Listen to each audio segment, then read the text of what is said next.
Olá, então nós vamos seguindo aqui um pouquinho mais com a sistemática filogenética, só para vocês terem uma noção de como são, então, construídos os cladogramas, seguindo, então, o método do Hennig, dentro da análise filogenética. Primeira coisa que se faz quando se define, é definir, lógico, o grupo de estudo, aquele que você vai definir, então, para a tua análise.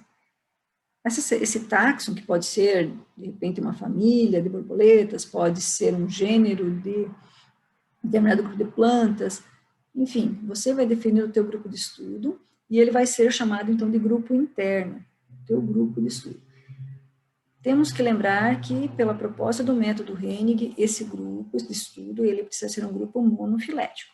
Às vezes você não tem muita certeza, você vai se basear em análises anteriores, em classificações que já existem, mas pode ser que depois que você faça a tua análise, você ainda perceba que esse grupo não é exatamente um grupo monofilético, mas você vai partir do princípio que você está trabalhando com um grupo monofilético. Isso é uma premissa do método. Os dados que serão obtidos, eles podem ser feitos com base em dados morfológicos, que foi muito comum por muito tempo.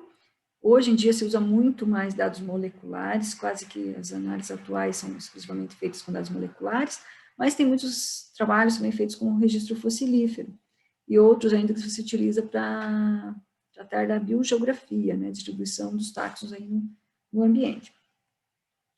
Segundo passo vai ser, então, definir quem são exatamente esses teus táxons terminais. Você vai estudar determinado, então, por exemplo, grupo de borboletas, mas você percebe que tem muitas espécies naquele gênero que vocês querem estudar. Então, como você vai definir? Se você não consegue incluir todos, a informação de todas as espécies, você pode selecionar espécies dentro de subgêneros do teu gênero, se for um grupo muito grande. Se estiver trabalhando com um determinado grupo de, sei lá, de repente uma ordem de insetos, pode ser um grupo lá dos coleópteros, por exemplo. Você pode trabalhar com algumas famílias dentro da ordem e assim por diante. Então, você que define qual é o teu grupo com base na experiência e de estudo do teu grupo.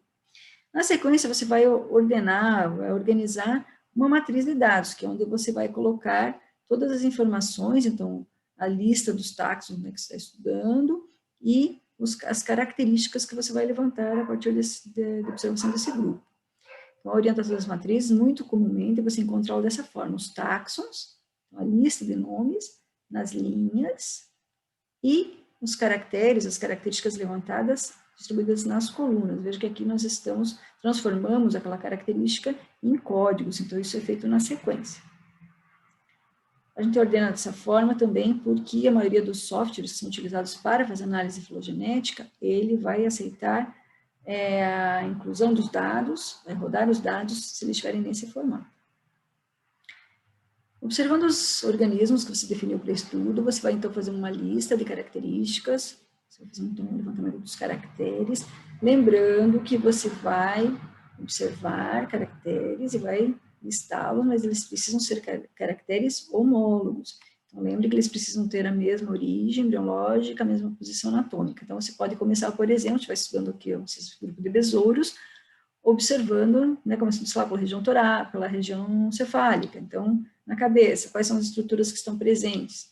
Então, tem antenas, todos têm antenas, mas tem formato diferente, o comprimento é diferente, dá para definir, então, por número de artículos da antena, como é que são os olhos, a posição, formato, tamanho.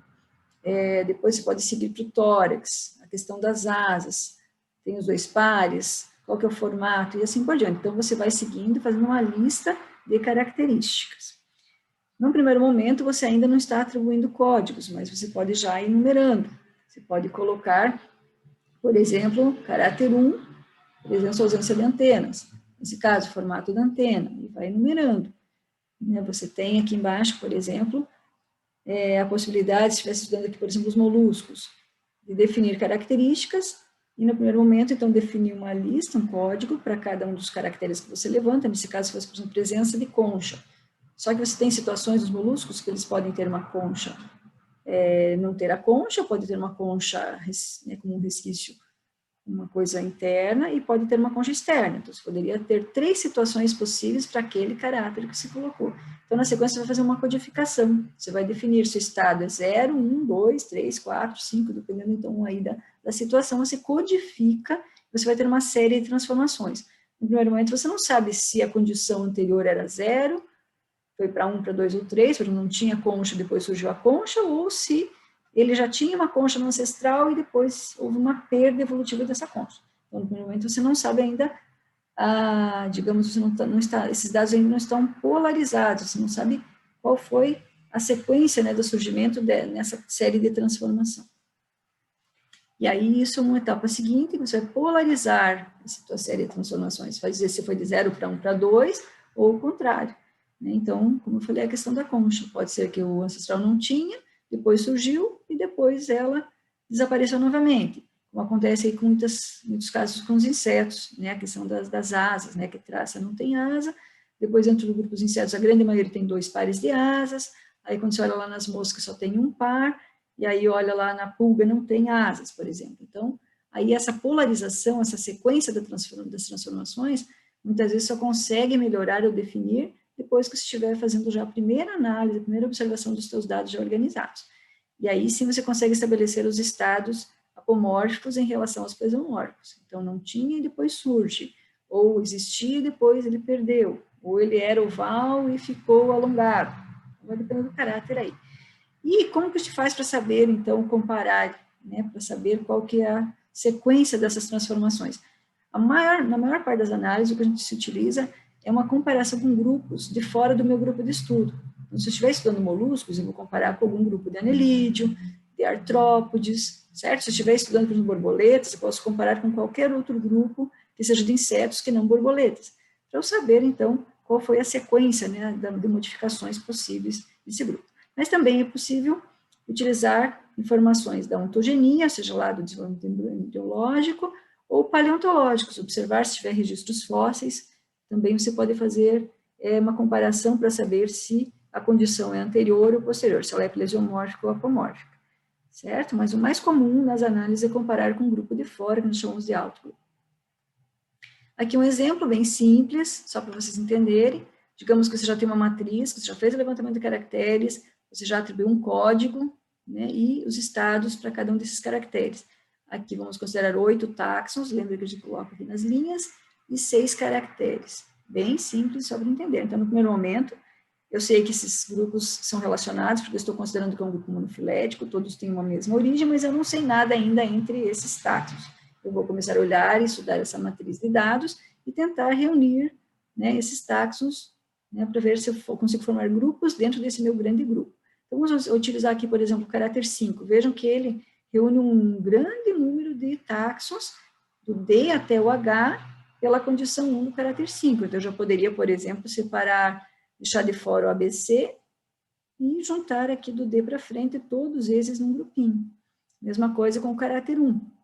Vejam que o E até o H possui essa condição 1, e assim por diante. Então, para cada caractere, eu vou vendo, então, quem ele vai agrupando.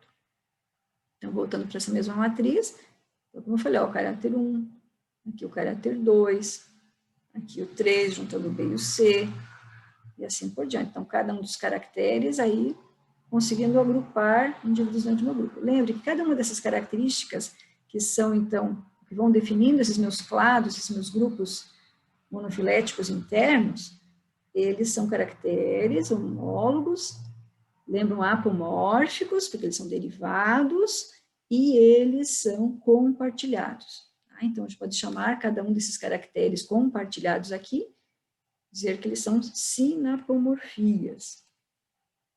E assim por diante. Então, veja, nessa situação, eu já vou resolvendo, eu posso ir construindo vários cladogramas, um na sequência do outro, e resolvendo, né, essas politomias, que nós chamamos aqui, e observando o relacionamento entre os táxons, até chegar na última árvore possível, na resolução final, que nós temos essa situação aqui. Então, caráter 2, definindo esse clado, o 3, esses dois, o 5, então, definindo todo esse grande grupo aqui, aí o D, vejo que ele ficou de fora, e ele, o caráter 1, reuniu esses outros 4 táxons, e assim por diante. Então, nós temos, nesse caso, nenhum conflito entre caracteres, porque eu poderia ter um caráter 7 aqui, por exemplo, que estivesse presente entre o E e o F. E aí, né, aí eu tenho muitas vezes que resolver. Se um caráter tenta juntar, por exemplo, o E e o F, e o outro o F e o G, então eu vou ter que observar, e muitas vezes eu tenho 2 situações, ou 3, ou 4 possíveis, né, e que poderiam ser, então, selecionadas como hipóteses igualmente parcimoniosas, nós falamos assim. Tá? Então, muitas vezes nós temos situações conflitantes entre os caracteres, que é o mais comum, na verdade, acontecer. Aqui era só um exemplo bem simples, para que vocês tenham uma noção de como é que são, então, propostas essas hipóteses evolutivas ou esses cladogramas. Seria isso.